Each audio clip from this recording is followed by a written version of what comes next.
ጥሪ በሳውዝ አፍሪካ ለምንኖር ኢትዮጵያውያንና ኤርትራውያን በሙሉ አዋጅ አዋጅ አዋጅ! መልእክት አለኝ ስሙኝ። ሙሉጌታ ሽቦ ይባላለሁ። በጆሃንስበርግ ከተማ የደቡብ አፍሪካ ነዋሪ ሲሆን በረከት ለትውልድ ቤተ ክርስቲያን አገልጋይ ነኝ። እግዚአብሔር በዚህ በሳውዝ አፍሪካ ለምኖር ኢትዮጵያውያንና ኤርትራውያን የተናገረኝ መልእክት አለኝ። ጆሮ ያለ ይስማ።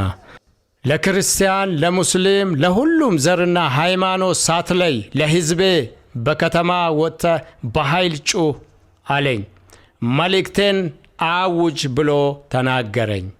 ወገኖቼ ሆይ ከእግዚአብሔር ይህንን መልእክት የተቀበልኩት ኤፕሪል 14 2022 ሲሆን እኔ በድንገት ታግቼ በነፍሰ ገዳዮች እጅ እግሬ ታስሮ ዓይኖቼ ተሸፍኖ ታፍኜ ለእርድ እንደተዘጋጀ በግ ሆኜ ሊገሉኝ እየዛቱ ያለ ልክ በጭካኔ እየደበደቡኝ ነፍሴ እየተጨነቀች በሞትና በሕይወት መካከል በጨለማ በነበርኩበት በብርሃን ተገልጦ ያሳየኝ ራእይ ነው።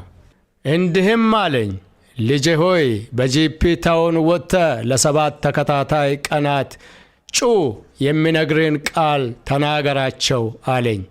እኔም ጌታ ሆይ እንዴት ሆኜ ነው የምነግራቸው? ለምን በሕይወት ላሉት አትነግራቸውም? እኔ እኮ ለመሞት ደቂቃዎች የቀረኝ ሬሳ ነኝ ብዬ ነበር።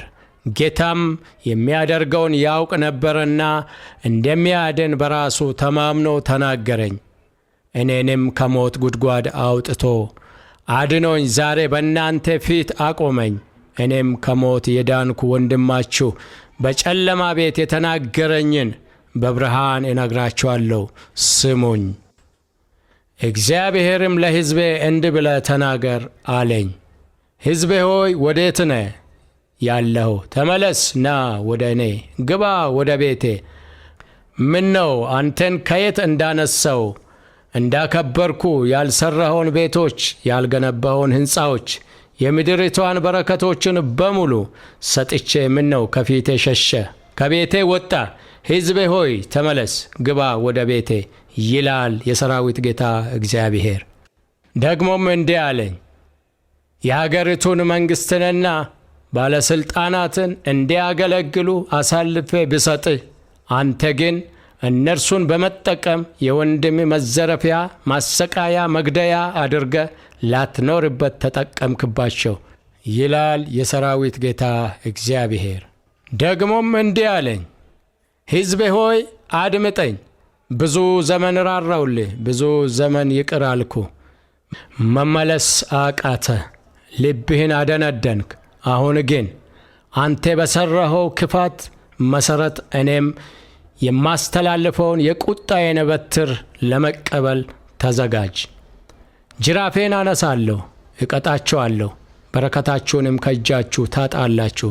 በምድሪቱ ላይ እንድትከብሩ የሰጠሁትን ሞገሴን፣ ክብሬን፣ መፈራትን በሙሉ ከእናንተ ዘንድ እወስዳለሁ። ሰጪዎች ሳትሆኑ ለማኞች ትሆናላችሁ።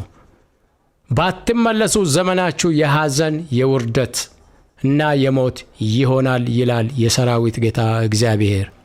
ደግሞም እንዲህ አለኝ፣ በምድሪቱ ላይ እንዲህ ይሆናል፣ ፍርሃትንና ድንጋጤን እሰዳለሁ። ተረጋግታችሁ እንዳትቀመጡ ትቅበዘበዛላችሁ። በረከታችሁንም ለአውሬዎች አሳልፌ እሰጣለሁ። የወንድምህ ደም ከፊቴ እንደሚጮህ ሁሉ ያንተንም ደም በምድሪቱ ላይ ውሾች ይሊሳሉ። ለሬሳ ሸኚ እስክታጣ ድረስ ሞት ይበዛል ይላል የሰራዊት ጌታ እግዚአብሔር። ደግሞም እንዲህ አለኝ፣ ሕዝቤ ሆይ ብትመለስ እኔም እመለሳለሁ፣ ባትመለስ ግን ንስሐ ባትገባ በቅርብ ቀን የምነሳ ማዕበል አለ። ያም ማዕበል ጠራርጎ ይወስድሃል። እነሆም አምላክህ እግዚአብሔር ሊያበጥርህ ወንፊቴን ይዤ ተዘጋጅቻለሁ። ይህም በቅርብ ሲሆን ታያለህ። በሕዝቤ ላይ መከራና ችግር፣ ጭንቀትና ሞት፣ ፍርሃት የጫኑባቸውን ያንዳንዳቸውን በስቃይና በሞት አነሳለሁ ይላል የሰራዊት ጌታ እግዚአብሔር። ደግሞም ለዘረኞች የሰጠኝ መልእክት ይሄ ነው። እግዚአብሔርም ሰውን በመልኩ ፈጠረ፣ በእግዚአብሔር መልክ ፈጠረ፣ ወንድና ሴት አድርጎ ፈጠረ። ዘፍጥረት 1:27 ሕዝቤ ሆይ እኔን እንድታመልኩኝና ምድርቱን እንድትገዙ እንጂ ዘር እንድትቆጥሩ አልፈጠርኳችሁም። ሰማይንና ምድርን ስፈጥር ከእኔ ጋር የነበረው ማን ነው? እኔ ምድርን መጠቀሚያ አድርጌ ሰጠኋችሁ እንጂ ለእናንተ ቋሚ መኖሪያ አይደለም። መኖሪያ የዘላለም አምላክ እኔ እግዚአብሔር ነኝ። እርስ በራሳችሁ በመበላላት እንዳትጠፋፉ ተመለሱ ይላል የሰራዊት ጌታ እግዚአብሔር። ስለ አገልጋዮቹ የሰጠኝ መልእክት ይህ ነው። እንዲህም አለኝ፣ በመጀመሪያ አገልጋዮች ታስሮ አሳየኝ። ልጄ ሆይ አለኝ፣ ለአገልጋዮቼ ይህንን መልእክት አድርስልኝ አለ። አገልጋዮቼ ወዴት ናችሁ? ከፊቴ ጠፋችሁብኝ፣ አጣኋችሁ። የበጎቼ እረኞች ወዴት ናችሁ? በጎቼን ተኩላ ስጨርስ አይገዳችሁምን? እረኞች ሆይ ተመለሱ። ባትመለሱ ግን ቁጣዬ በእናንተ ላይ ይነዳል፣ ቅጣቴም ከእናንተ ይጀምራል ይላል የሰራዊት ጌታ እግዚአብሔር። ደግሞም እንደዚህ አለኝ፣ እነሆ የእግዚአብሔር እጅ ከማዳን አላጠረችም፣ ጆሮም ከመስማት አልደነቆረችም። ኢሳይያስ 59:1 ሕዝቤ ሆይ አሁንም ተመለስ፣ የምሕረት እጄን ዘርግቼ ጠብቄ ያለው። ንስሐ ገብታ ከተመለስክ መዳን ይሆንልሃል፣ ወደ ቤቴም አስገባሃለሁ፣ አስመልጠሃለሁ፣ እሸሽግሃለሁ ይላል የሰራዊት ጌታ እግዚአብሔር። ሙሉጌታ ሽቦ ነኝ ከጆሃንስበርግ ሳውዝ አፍሪካ።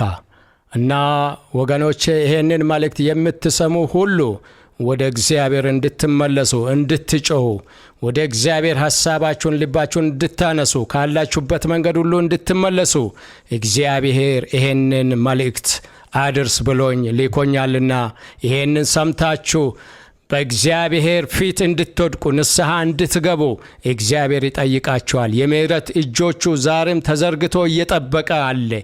ምሕረት ያደርግ ዘንድ፣ ያስመልጣችሁ ዘንድ እግዚአብሔር እየለመነ ነው።